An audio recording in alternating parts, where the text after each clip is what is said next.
বর্তমান বাস্তবতায় যুদ্ধের সর্বোচ্চ প্রস্তুতি নিতে হবে, বিমান বাহিনীর মহড়ায় প্রধান উপদেষ্টা। বন্যায় ক্ষতিগ্রস্ত 4 জেলায় ঘর হস্তান্তর।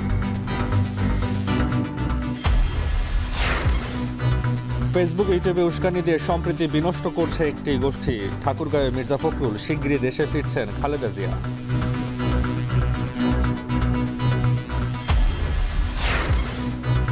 শেখ হাসিনার অডিও বার্তায় 226 জনকে হত্যার লাইসেন্স পাওয়ার প্রমাণ ট্রাইব্যুনালে। বিচারে বাধার অভিযোগে আদালত অবমাননার আবেদন। নারীর কাঁধে বন্দুক রেখে ইসলামকে আক্রমণের অপচেষ্টা চলছে। নারী সংস্কারের সুপারিশ নিয়ে উলামা মাশায়েখদের সেমিনার, কমিশন বাতিলের দাবি। এবং ভারত পাকিস্তান সীমান্তে যুদ্ধের দামামা, যে কোনো সময় হামলার শঙ্কা ইসলামাবাদের, সীমান্তে গোলাগুলি অব্যাহত।